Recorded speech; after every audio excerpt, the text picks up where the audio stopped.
Hello, and welcome back to the Void Century Podcast, episode number 15. Ed and Adam here to bring you chapter 980 of One Piece, entitled Fighting Music. So let's start off. Luffy, being covered in Oshiruko, is watching the Beast Pirates complain about how bad Oshiruko is. They're all wasting it. They want to start a food fight with Oshiruko, and Luffy's just pissed. He's fading into memories of Tama eating food and being really grateful for the food that she was about to have, and Oshiruko being a sweet. It was quote-unquote the yummiest thing she's ever had. Luffy is now powering up for a gear third attack. You can see his hands all hockeyed up. He's really pissed off right now because they would waste food. All the Beast Pirates are sitting there complaining about Oshiruko. Luffy is having this moment to himself as he's getting ready to attack the Beast Pirates, where he's saying, why do you guys get food if Tama is not able to get any food? And he just sits there and slams all these Beast Pirates right in front of him. We see one's actually squashed, and all the Beast Pirates, including Queen, turn and look over to Luffy, making all this commotion. They notice Luffy, and then they start rallying for a fight. As this goes on, the Kid Pirates are looking towards all the commotion, and they're like, oh man, it's Straw Hat. What does this idiot think he's doing? He literally just ruined the whole plan. This guy, we're trying to sneak through the banquet hall, and he's making a huge scene. I guess we'll just have to go with it, and we'll use him as a diversion. And as Kid's saying this, in the background, you see the banquet hall is actually getting sliced up. The top half of the banquet hall has been sliced in a diagonal, and it's just kind of sliding off. We get a scene inside with the Beast Pirates falling off of the balcony and the upper floors of the banquet hall. Kid and Killer are absolutely looking shook, and they're like, oh my god, what was that? What just happened? We see a sword, and it says, well, way to go. So we see the entrance of Zoro sitting here and berating Luffy and bickering with him, saying, you can't just lay low and be stealthy. You have to cause a scene. What the hell is wrong with you? I just heard all this noise and I walked in the direction of it, which I find very interesting because Zoro didn't get lost as soon as he heard all the commotion. He's just like, what a mess you made of things. You just can't behave. And Luffy turns to Zoro and he's like, they wasted Oshiruko. They threw it on the ground on purpose. Zoro has a little flashback of Tama eating Oshiruko, and he's like, well, that settles it. I gotta cut them all up. And in the background, they're like, why does everybody care so much about Oshiruko? So the Beast Pirates themselves are like, oh my god, what's all the commotion?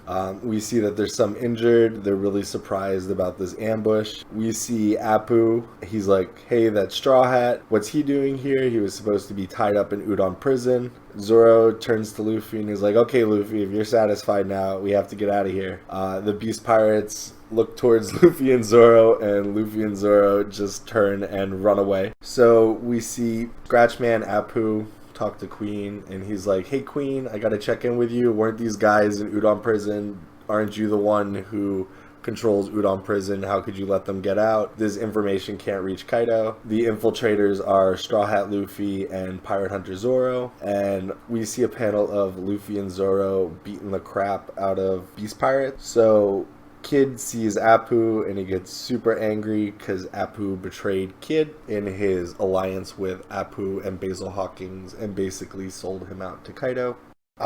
Queen's like, hey man, they broke out of the prison, so he starts to make an announcement, and he goes, well, tonight I'm gonna wipe the floor and take out one of the Tobi Roppo. If any of you can take down Luffy and Zoro right now, you'll immediately get that spot. The Beast Pirates are all super jazzed to have a spot to get to the Tobi Roppo position, to be a member of the Flying Six.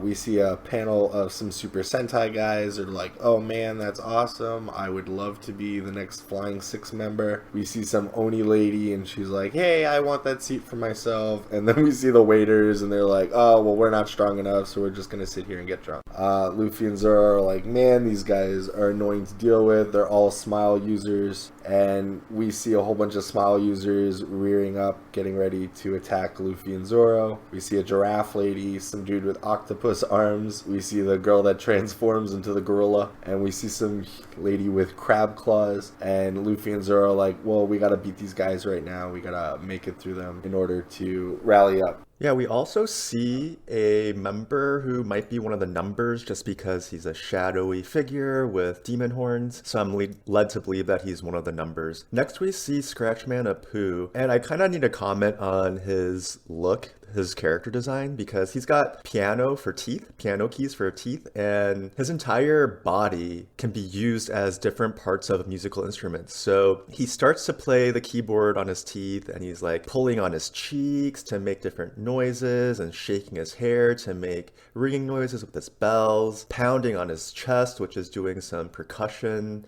and scratching on his chest for different sounds. And we see some sound waves blasting at Luffy, and Luffy falls over. And Zoro notices, he's like, hey, that guy's the guy who was allied with Kid, wasn't he? And Luffy's like, huh? Did I just get punched? What was that? Next we see Apu yell out slash, and Zoro just gets cut. And we don't see any physical attack. So again, we're led to believe this might be done with Apu's double fruit sound abilities. And yeah, Apu does not have a blade, so nobody saw the attack at all. So again, Apu decides to attack Luffy again, and this time it's an explosive attack. And yeah, he says boom while pounding on his chest, and Luffy has an explosion happen to him. Zoro looks awfully concerned, and Luffy just has smoke coming out of his eyes, or out of his mouth, and his eyes are just white. He looks very, very damaged, and Queen is just laughing like, wait a minute, is this all you guys got? Like, you guys are supposed to be strong, and you're being taken out by Apu like this? So Zoro's like realizing that they're severely outnumbered. They are fighting against people whose abilities they have no idea, and he decides to run away. So he grabs onto Luffy, who's kind of dazed at this point. He looks like he might be knocked out a little. And Zoro's like, you know what? Best to run now and not take too much damage if we really want to take out Kaido. So let's just run away, because not only do they outnumber us, but they have lots of skillful fighters. So Zoro's dodging all these different double fruit users, smile users, all the gifters, and there's one that he kind of misses over who has like a crocodile face, and Luffy wakes back up and chomps down on the crocodile, and he's like, I'm fine again. And Zoro's like, of course you're fine. And so Luffy's leading the charge, saying, all right, let's break through them, and removes his disguise. So that both him and Zoro remove their disguises. And Apu's like, you're still in my firing range. I can still attack you. Like, come on. And he starts doing his musical stuff again, and Apu is beginning his subwoofer attack. So from afar, we see beast pirates whose weapons are just starting to float in the air, and they're forming into like a giant hand. Guess who's there? It is Eustace Kid, and he is yelling at Apu, calling him a traitor, saying this is how this entire thing got started, because of course Apu's the one who sent Kid to jail on Wano. And he's like, Apu, eat this. And Kid's like, what? Or sorry, Apu's like, what? Kid? And he's sweating. And Kid lays down a giant Punk Gibson to end the chapter, attacking Apu. So yeah, that's it. I think the only thing that could have made that final panel better was if Apu was making an L face while he was getting squashed. I mean, it's close to an L face, but it's not that shocked. But it's pretty shocked. I think it's cool that I like Kid's attack names. This one is the Punk Gibson. I can only assume it's named after Gibson guitars. I'd like to see like a Fender, like a Stratocaster attack. What do you think, like his other attacks? Yeah, I like that it's called Gibson also because he's fighting Apu, who's a music guy. So it's kind of, there's some of that irony right there, using an attack that's named after a musical instrument on the Music Man, basically, you know? Yeah, and I think I'm really interested to see Apu's subwoofer attack. I can only imagine that it was like a large explosive attack. Yeah, it seems like his attacks based off of beats are the explosive ones. And then his attacks, I don't know, his scratch thing was probably what is the slashing attack. And yeah, it seems like the type of noise that he makes, the type of sound that he makes is what determines the type of attack it is. So yeah, boom boom for attacks or for explosions. It makes sense to me, yeah. I think it's good that Oda pointed out with his writing and those few attacks that Apoo had, that Apoo can go ahead and physical attacks, slashing attacks, explosive attacks. He could do them all with his sounds. I think the Devil Fruit's pretty interesting. Yeah, absolutely. So I think that we can go on to our theory discussion section. And the first thing I want to talk about is which Flying Six member will be wiped out by Queen. So Queen is offering this bounty towards any beast pirate, basically, that isn't a Flying Six member to take a spot if they are able to take out Zoro or Luffy. So how do you think that's going to play out? I think it's going to be either. I mean, the way it's postulated right now is I think it's going to be Who's Who or Sasaki that are going to go up against Queen. I know that we've seen Queen fight so far, but I don't think Queen's going to be taken out. He's pretty interesting. His personality is really written into. So I think Queen's going to stick around. I think the most likely member to fall from the Flying Six between Who's Who and Sasaki is probably Who's Who. I just like his character design less, but that's the only real thing I could say. We haven't really seen too much of them yet. Yeah, I think that, okay, so there's different things that could happen. So there might be the person who finds Yamato that challenges Queen, potentially challenges Queen for his spot. That person could be taken out and not be a Flying Six anymore as well. So if that's the case, then yeah, Who's Who or Sasaki might be the ones that will be cut. But on the other hand, Queen isn't aware of this challenge. So he might already have a plan of taking out one of the Flying Six. So because of that, I think anyone is fair game that Queen has in mind at least. The one that I'm thinking, and it's only because we've seen him fighting a little bit, is what's his name again? Page One. Yeah, Page One. Just because we saw him fighting against Sanji, and we didn't get like a full scope of his abilities, but I think we're led to believe that he's one of the weaker of the Flying Six just because he's around Sanji level. And not that Sanji isn't a beast, like he is very powerful, especially with his suit. I think we're led to believe that Page One is weaker than his sister, and he might be one of the weaker of the Flying Six. Probably have to agree with that, given that Page One kind of got punked by Sanji. And I think it would be good motivation for him to want to get back into the Flying Six and perhaps defeat Sanji again to reclaim that seat. But I definitely agree he has been painted as one of the weaker individuals in the Flying Six. And I do think that the challenge between King and the Flying Six members in front of Kaido and Queen's challenge to save his own ass are completely separate things. Yeah, like if we recall from the last chapter, Queen was not in the room with Kaido and King and the Flying Six when they had that discussion about taking over as one of the what's the role? One of the All-Stars. Yeah, that's it. Exactly. Okay.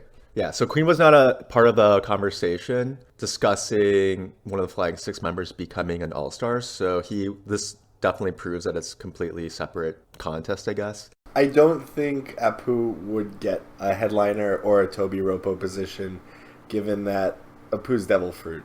It's not his own fruit. I don't think he'd be allowed in the inner circle of the Beast Pirates. I think that it's possible just because Beast Pirates have been proven to care about power more than anything. So it's survival of the fittest. I think that they just have abundance of smiles that are related to beasts. So it's just most likely that the people that float up all the way to the top are going to be ancient or mythical zone users. I don't think that is necessarily a required criteria to become a Flying Six or higher, whatever that role is called. The All-Star. Yeah, an All-Star. Yeah, so I kind of wanted to go back up a little bit, and so I think that I have a theory that one of the Flying Six members will end up finding Kaido's son Yamato and challenging an All-Star. I don't know who he'd challenge, but I think that challenge will happen during this rebellion. Obviously, the fight has officially started. I don't think that this is like the actual battle for Wano, but like it's basically started, guys. I think that like they're fighting named Devil Fruit users. So I think that this challenge is going to happen, and this challenge for an All-Star is going to happen, and this infighting is going to kind of weaken the Beast Pirates because they're going to be fighting, some of their most powerful members are going to be fighting within themselves. They're going to potentially get injured, defeating an all-star or losing. And then, I mean, if an all-star defeats a flying six, there's potential that even the all-star will be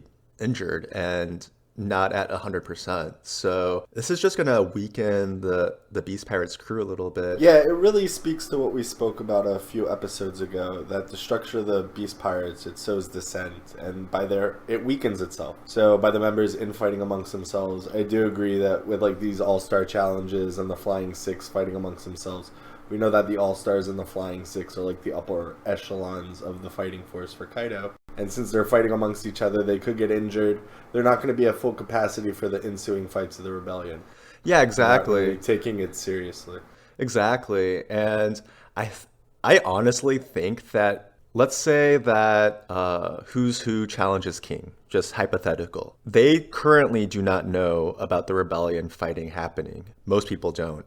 I think that mid-fight, they're going to learn about it and not care. They would rather fight each other because they're so confident that there's no possibility that the rebellion will be successful, that they care more about getting that higher position and fighting each other than squashing the rebellion. You know, that's just how I see how it's gonna pan out. Yeah, I totally agree with you. And as an extension, the Beast Pirates are primarily Orochi's fighting force right now. So if the Beast Pirates are weakened and fragmented right now, so will Orochi's forces. So Orochi's going to be the only one who knows about the rebellion besides Queen right now, once Kanjuro actually gets there. So the Beast Pirates are currently fighting amongst themselves, and then Intel's not going to get there. The only person who really knows about it is Queen, and Queen's the one who's sitting there and getting ready to keep everything hush-hush once again to save his own ass. Yeah, exactly. So they're trying to keep everything compartmentalized because they'd rather nobody else have to know about it and deal with it so that it's just not an issue. It's similar to what we saw in Whole Cake Island with Opera, and that's what caused Big Mom to eat him.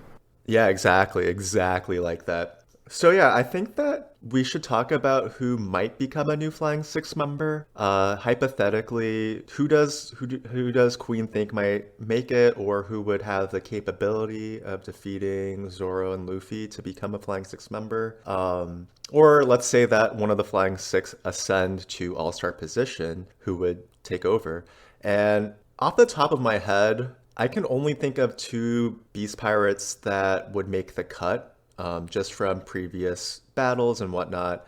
And the two that I can see are part of the worst generation, Hawkins and Apoo. I know that earlier you already said that you don't see Apoo due to him not being a mythical Zoan or ancient Zoan user. Hawkins, same issue.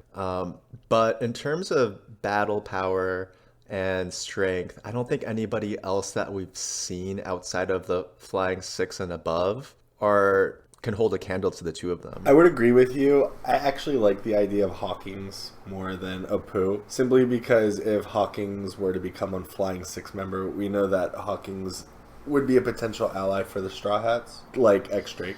Yeah, the thing that's interesting about Hawkins is that he only goes by fate. He's kind of like Two-Face from DC.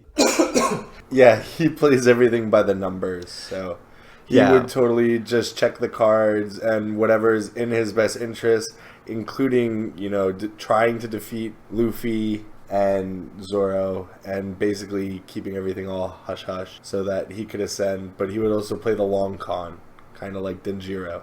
Yeah, definitely. Or even like X-Drake. So yeah, I totally see. So, I mean, background information on DC character Two-Face. He's a Batman villain and he's evil. I'd say he's chaotic evil. And he literally, if he has a decision to make, he will flip a coin. And he will let fate decide because he doesn't necessarily want to kill people. But if his coin tells him to kill this person, he will kill the person. If the coin says let him go, he will let him go. There have been times when he had the chance to kill Batman and he didn't because the coin flip said don't kill him. Hawkins, I think, is the same way. If his devil fruit power tells him to do something, he will follow it blindly. And because of that, It might tell him to follow Luffy. So if that happens, he could potentially be an ally to Luffy. And that would be an awesome ally to have just because he's really powerful. The thing about Hawkins, though, is his Devil Fruit, the way he uses his Devil Fruit ability is kind of evil. He will sacrifice other people, kill them with like when someone else attacks him. So it's kind of shady because it's like, do these people deserve to die, you know? So like there's something intrinsically insidious about Hawkins' Devil Fruit where I believe he is going to just always kind of be an evil character. Similarly to Two-Face, where he's intrinsically evil. So yeah, anyway, that's all I gotta say about Hawkins. I mean, seeing as his Devil Fruit manifests itself in as some giant straw monster with nails for teeth and nails, yeah, I would say that he's painted in kind of a darker light. I'm not on Team Hawkins or anything. I think his Devil Fruit's super cool, but we've never actually seen an event in which Hawkins sacrificed or willingly injured like the named members in his crew. So at least he's got that. I'd like to imagine that he makes the fodder characters in One Piece useful. In a way. True. And also, I mean, he can use your allies against you, which he's done. So like he was going to use the Law pirates against Law. So I think it would be super cool callback because we see that Hawkins already read the future of Luffy when Luffy landed on Wano and they had their initial confrontation with Tama and all that. If I remember correctly, the probability of Luffy's survival in a month was very low. So it'd be really interesting for Hawkins to go ahead and take the same exact reading, but instead see the percentages be super high for Luffy surviving. yeah. I think he's definitely an interesting character. I think he's far more interesting than Apoo, but Apoo's really interesting too. I like how his abilities are manifest as sound waves that seem to be invisible to observation hockey. Honestly, I am just more impressed with his design now, just because he's using his entire body as an instrument to amplify his Devil Fruit's powers. So just like literally every part of him can produce like every part of his outfit, every part of like he's modified his teeth to be piano keys, you know. It's just all weaponized in terms of but by means of music and sound. And I'm just a lot more appreciative of the character design. Obviously Oda had it planned out, you know, as soon as he designed him and introduced him a long time ago, probably like a decade ago at this point, or maybe longer. And now that we finally get to see it, we get to appreciate it fully, and I love it. Yeah, I think it's super cool. However, have we ever learned the name of his Devil Fruit? Do we know for sure it's a paramecia? Yeah, so I forgot that he even has his hand modified so that he can play it like a trumpet.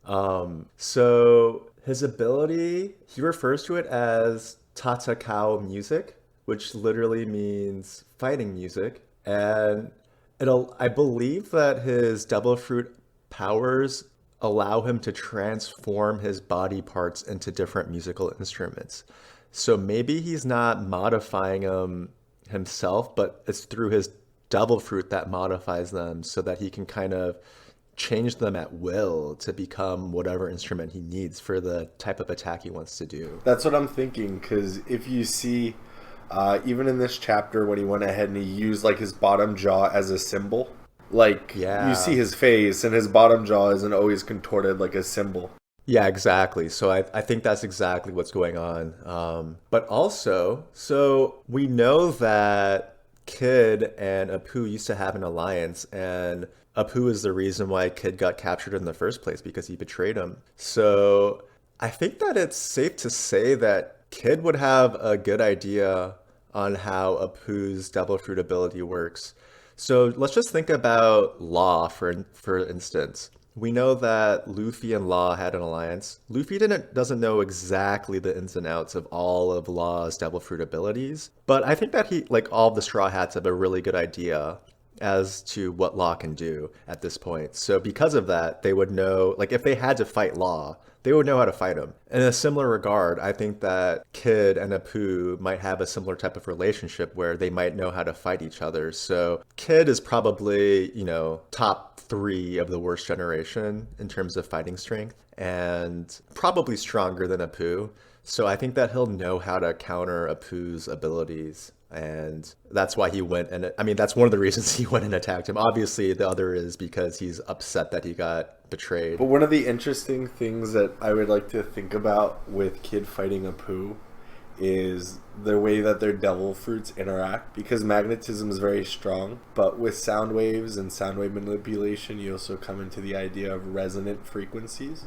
Absolutely. I think that's a really good point. The real cool point about resonant frequencies is, so basically, for those who don't know, it's small frequencies that actually cause bigger objects to be manipulated by them. So for instance, you could use sound waves and to extrapolate it. It's kind of like when you sing into a glass and you break a glass. So scaled up, it could cause like bridges to collapse. It could cause buildings and structures to collapse. So it's really interesting. And the fact that metal resonates, as we can see with tuning forks and guitar strings and things like that. So I think it would be a prime candidate for interaction. Perhaps maybe that resonance could interrupt the magnetism. Yeah, I think that's a great point. I think that another thing to consider is maybe Kid understands the way that metal resonates too, and he might be able to counter it by potentially forming his metal in a different manner that will trap the sound waves or reverberate it and reflect it back onto Apu, something like that. Who knows? Obviously, Apu's going to be better with sound waves because that's his main ability, but I think that Kid will have some tricks to fight and combat it as well. Do you think Apu's attacks could also be used similar to like a bard from D&D, where he could do buffs and like debuffs? So initially, I thought that that was going to be the case, but we have no evidence of him being able to do that. The only types of things that we've seen him do is, the physical, the explosive, and the cut slashing attacks. We have also seen him DJ, so we know that he does play music, for fun to get the crowd going. I think that there definitely is a possibility because music can be inspirational. It can move you. So I can totally see it pumping people up. We just haven't seen him display that yet, but I do like that idea. Yeah, I never thought of it until now. It could also be similar to the Pied Piper playing a flute to lead the animals, the beasts, if you will. That's more unlikely in my mind. I think that it might be like a light buff for individuals or debuff for enemies, but I can't see it as actually mind controlling. I don't think necessarily mind control. I think more along the lines of causing them to go into like a rage, release the animal inside them. Something like that I can see, yeah, as like a buff like that. Yeah, totally. I can see that. Almost similar to like a mink Sulong. Yeah, exactly. Like a berserker rage type situation. Yeah. Yeah, I think that would be super cool. So who knows? Maybe with powerful interactions and devil fruit ability displays like that, maybe Apu is fit to be a member of the Flying Six. Who knows? Yeah. I mean, I think he's definitely strong enough to be one. So moving on, the next thing I'd like to talk about is there are a lot of supernovas in this arc. So there's a total of 12 supernovas, and 8 of them are currently on Wano or Onigashima. And I think that says a lot about this arc because, I mean, we all know that the supernovas, the worst generation, they're basically the next generation of the One Piece universe. And they're basically going to be like the leaders who shape how the world looks for the next few decades. So because there's so many of them part of this arc already, I think that this arc is really going to show us how the One Piece universe will shape up in the future. There's a lot riding on it, obviously. And so out of the supernovas, should I go list the ones that are here and not here? I guess I should. Okay, so the ones that are part of this arc already are Luffy, Law, Kid, Apoo, Hawkins, Zoro, X-Drake, and Killer. The ones that are not in this arc are Blackbeard, Beige, Bonnie, and Uro. Hold on. Just to clarify, I don't think Blackbeard was originally classified as a supernova. He is a member of the worst generation, though. Okay, so there's probably a small distinction from that. But they're kind of like, they're similar, so I appreciate that, yeah. And also, there's still potential that more of them might come back and join this fight, you know?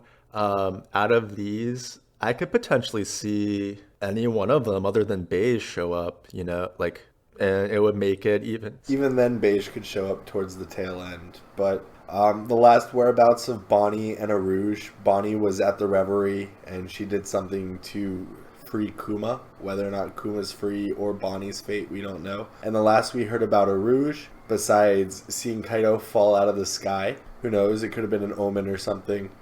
We actually heard that he fought Cracker or Commander Snack and defeated Snack, and then was defeated by Cracker. So he could show up too. Yeah, true. Is that how you pronounce his name, Arouge? I believe Arouge. I call don't him know. U-Rogue, so I'll call him Arouge now. Sorry about that, guys.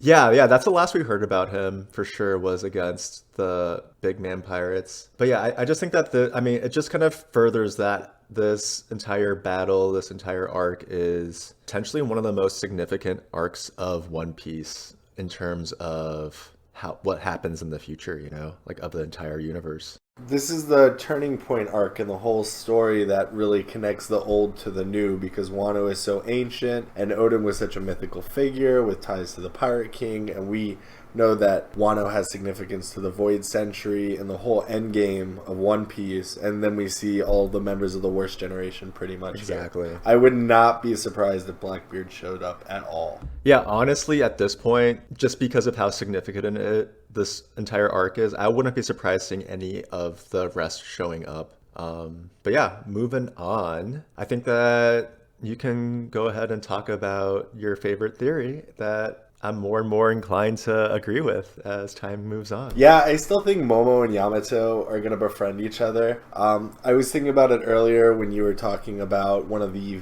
Tobi Roppo actually finding Yamato and bringing him to Kaido. I like the idea that, so the Flying Six go ahead and one of the members manages to wrangle him in.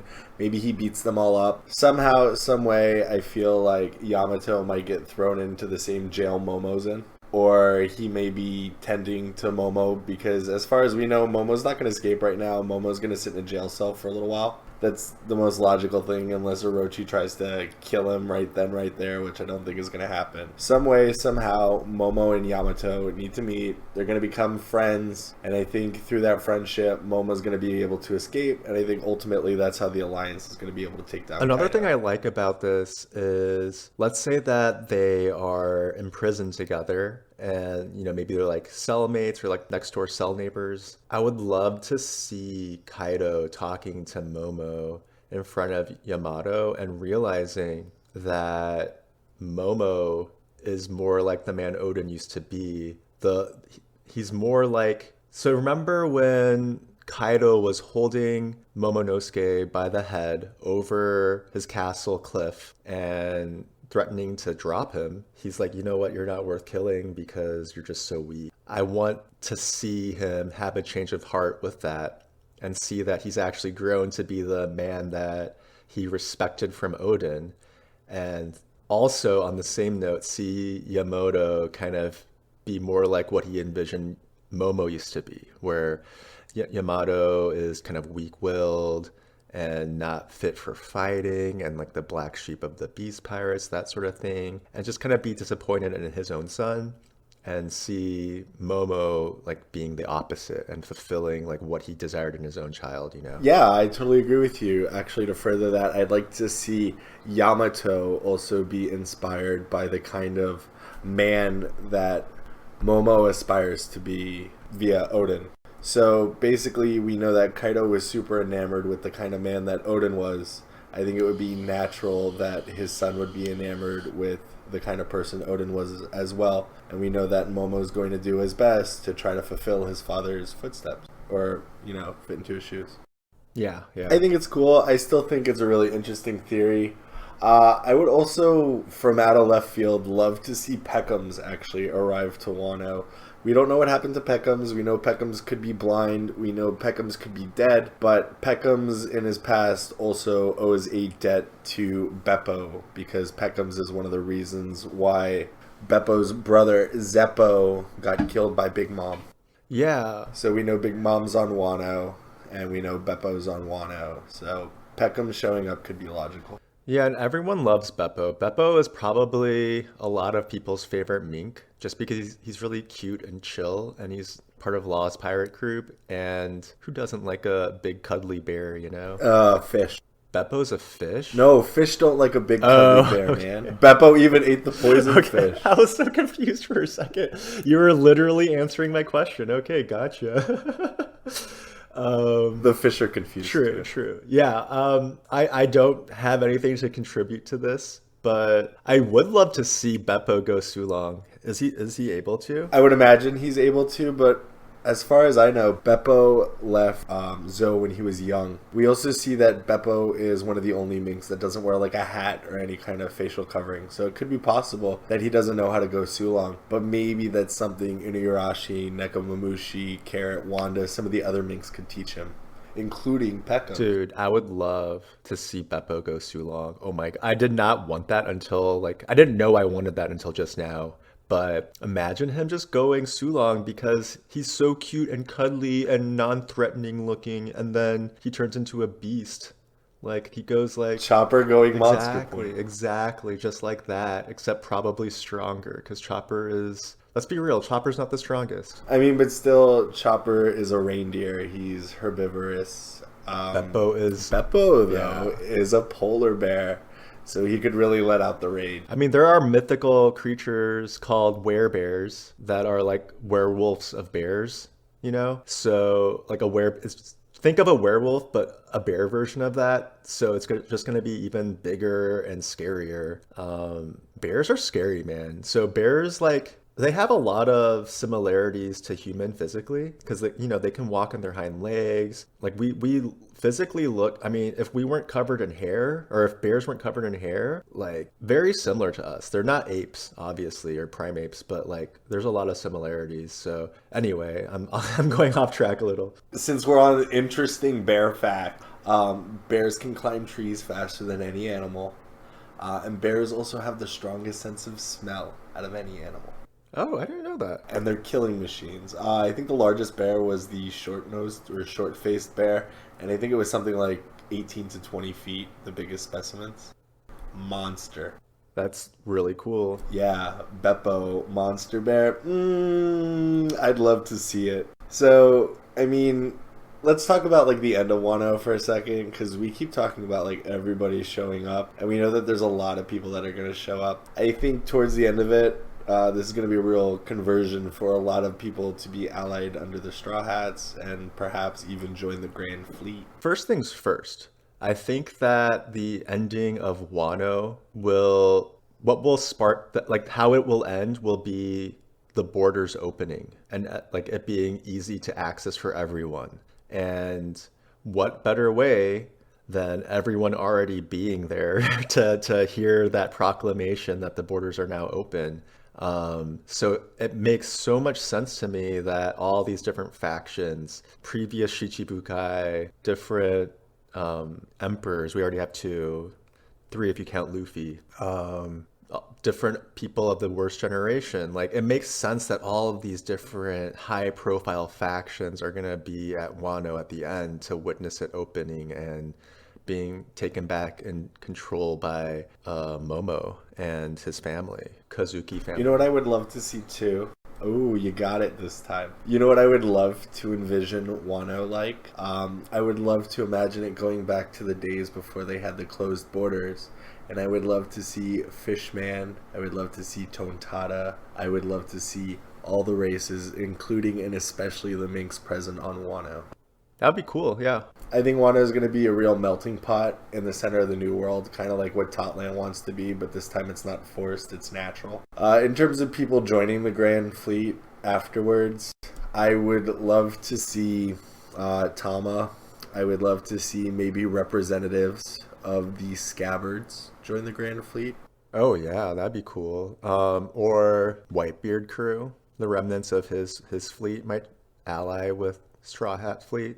I think that that's a very good potential, especially if we see some of them coming to Wano. I would love to see Beige, Lola, and Chiffon arrive towards the end of Wano too to say something about Big Mom. Yeah, I'm honestly not sure where that little mini arc is going with Lola and Chiffon. Like, obviously, Lola is going to get married, and that's going to be cute.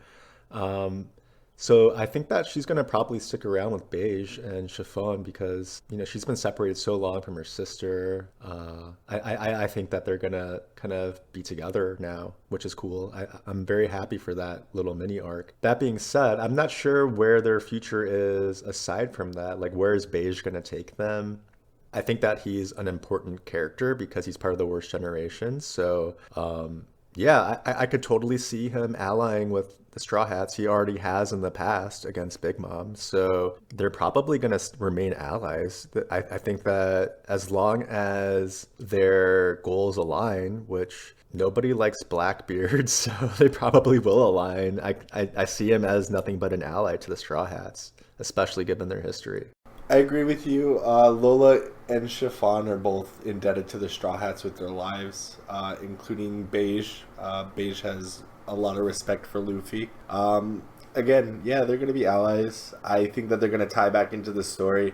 I just really want to see that closure between Lola, Chiffon, and Big Mom. And since the majority of the family is there, and Katakuri is not, who's like the only Straw Hat sympathizer, besides maybe like Brule. I think that after Big Mom and the Big Mom Pirates are defeated at Wano, if they don't meet up on Elbaf to declare how awesome the Straw Hats are, I think they're going to meet up on Wano, and maybe they'll come into like the next arc when they go to what I think is going to be Elbaf. So I think that they might play into like the giant centric arc because we know that Lola was supposed to marry like the giant prince. I think his name was Loki. Oh yeah, Loki.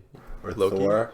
I don't remember it. It was one of the Norse gods. I haven't checked it out in a while. But yeah, so Lola broke off like an arranged marriage, and that's why Big Mom got so pissed off in the first place. Yeah, I don't know how that will end. I kind of want to go off on a little tangent. So I kind of want to speculate some more on Eustace Kid's devil fruit abilities. So we know that he can kind of attract metal to him. Do you think that he could potentially make robots that he could kind of control from afar that will fight for him? Or do you think that they always have to be attached to his body? Because up until now, we've only seen the metal parts really attached to him. So we've only really seen his magnets. Yeah, so he attracts them. Have we ever seen him use repulsion? Another thing too is since he's attracting metal, we can only assume it's ferrous.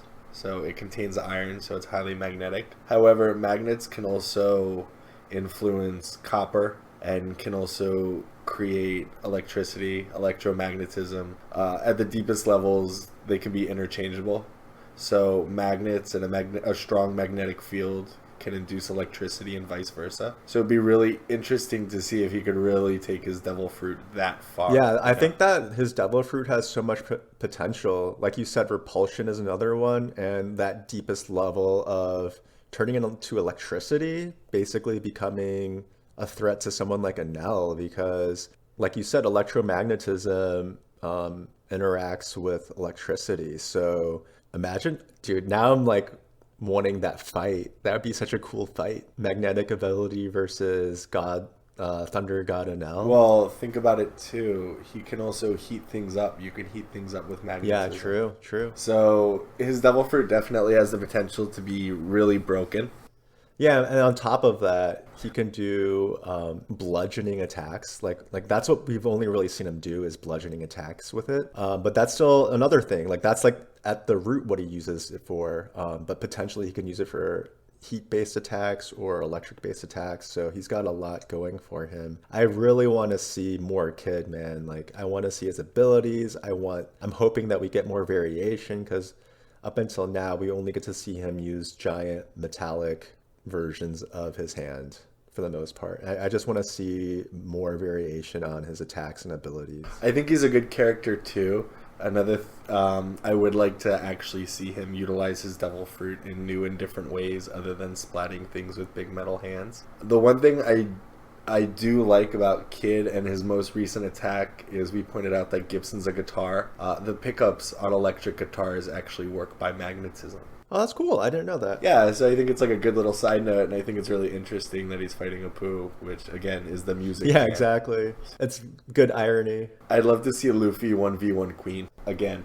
Yeah. This time, the shackles are off. Sunday, Sunday, Sunday. The Rubber Man versus the Brachiosaurs.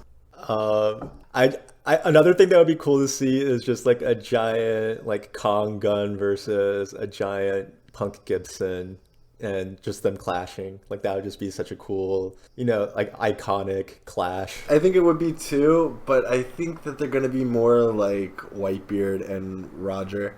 I think that they are going to clash, but I think at the end of the day, they're just going to have respect for each other regardless of whatever their ideals are. Like, Luffy already gave Kid a pet name. He already considers Kid a friend. Kid's going to come around. He's already started to come around. I think the nail in the coffin is going to be Chopper healing Killer. I would love to see that, yeah. Okay, so how about our final topic of this episode, which is Usopp, our God King Usopp, Sogeking God Usopp. Sorry, I don't know. Like, he has so many different titles, Sogeking and Usopp are not the same person. Okay, they're just friends. They met on Sniper Island, which is in Actually, have we seen Sogeking since the time skip? No, we haven't. I would love to see a nice revamped Sogeking. Like, he would be so much stronger now. I mean, obviously, but like, that would just be a fun one. Do you think Usopp's gonna end with a slingshot and his pop greens, or do you think he's gonna get more powerful?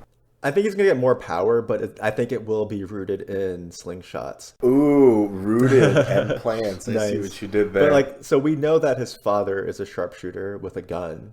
Usopp has never used a gun, to my knowledge, in this entire series. He's only used slingshots and sticks and stabs, that kind of stuff. I don't see him using a gun. I don't see him using a gun either. I want to know if there's more power-ups or his greens are really endgame. Because we know Usopp is not like the other snipers. We know Usopp's very cowardly, and that's why he uses a slingshot, because he doesn't like explosions next to his face, apparently. But I think that there's definitely going to be a power-up with the plants. I just don't know where it's coming from. I don't think that even if he gets Future Sight, that's going to be enough to put him over the edge.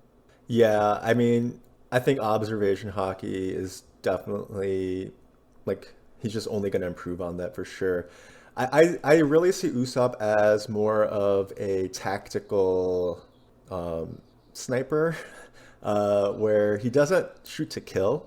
I mean, nobody in Straw Hat Crew really wants to kill in general. So what he does... Except for Zoro. Zoro. How many times has Zoro killed in this series? I'm pretty sure Pika's dead. I'm pretty sure Zoro also sliced up a whole bunch of people at Whiskey Peak. Okay. But like, he doesn't kill that frequently. I'd say that he usually doesn't aim to kill. He also killed Monet. Oh yeah, Monet. Yeah, true. You're right. Zoro's like the only one who really kills in the Straw Hats. He's the wild animal.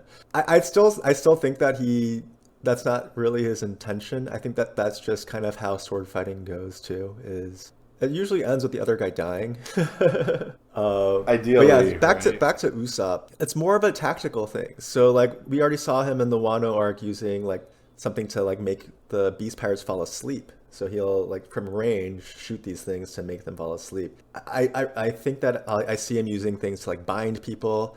So like think of like Hawkeye or Green Arrow, someone like that, or like Batman, where they use kind of like trick shots to incapacitate their enemies more than to kill them. That's more Usopp's style, is incapacitating, capturing, knocking them out. So I don't see him, for that reason, getting a gun to actually like shoot to kill type of weapon. No, I'm not talking about him getting a gun. I'm just talking about like ammunition power-ups, basically.